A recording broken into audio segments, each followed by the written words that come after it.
നെഹമ്യാവിന്റെ പുസ്തകം 9-ാം അധ്യായം 16-ാമത്തെ വചനം. എങ്കിലും അവരും ഞങ്ങളുടെ പിതാക്കന്മാരും അഹങ്കരിച്ച് ദുശാഠ്യം കാണിച്ച് നിന്റെ കൽപ്പനകളെ കേൾക്കാതെയിരുന്നു. നെഹമ്യാവിന്റെ പുസ്തകം 9-ാം അധ്യായം ജനം ദൈവസന്നിധിയിൽ ഉപവസിക്കുകയും ദൈവത്തിങ്കിലേക്ക് മാനസാന്തരത്തിലേക്ക് വരികയും ചെയ്യുന്ന ഒരു അധ്യായമായിട്ടിരിക്കുകയാണ്. അങ്ങനെ ഇരിക്കുമ്പോൾ അവർ അവരുടെ പാപങ്ങളെ ദൈവത്തിനു മുമ്പാകെ ഏറ്റുപറയുന്നതാണ് ഈ അധ്യായത്തിൽ കാണാൻ കഴിയുന്നത്. അതിൽ അവർ പറയുന്ന രണ്ട് പാപങ്ങളെ ഇവിടെ പരാമർശിച്ചിരിക്കുകയാണ്.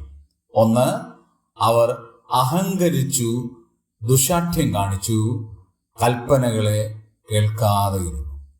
അഹങ്കാരവും ദുശാഠ്യവും ഒരേ നാണയത്തിന്റെ രണ്ട് വശങ്ങളാണ്.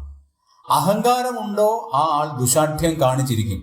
ദുശാഠ്യമുള്ള ആളാണോ തീർച്ചയായും ആ ആൾക്ക് അഹങ്കാരം ഉണ്ടാകും.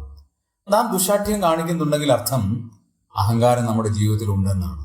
ജനം ചെയ്ത ഒരു വലിയ അപരാധം അതുതന്നെയാണ്. രണ്ടാമതോടെ പറയാണ് ദൈവത്തിന്റെ കൽപ്പനകളെ കേൾക്കാതെ ഇരുന്നു. അർത്ഥാൽ അവർ കേട്ടു, പക്ഷെ അത് ചെയ്യാതിരുന്നു. മനസ്സുകൊണ്ട് അത് ചെയ്യാതിരിക്കുക, ദൈവത്തിന്റെ കൽപ്പനകളെ അനുസരിക്കാതിരിക്കുക, അതും ഏറ്റവും വലിയ തെറ്റാണ്. ഇസ്രായേലിലുണ്ടായ ആ വലിയ തെറ്റ് അവർ സമ്മതിക്കുന്നത് നമുക്ക് കാണാൻ കഴിയും.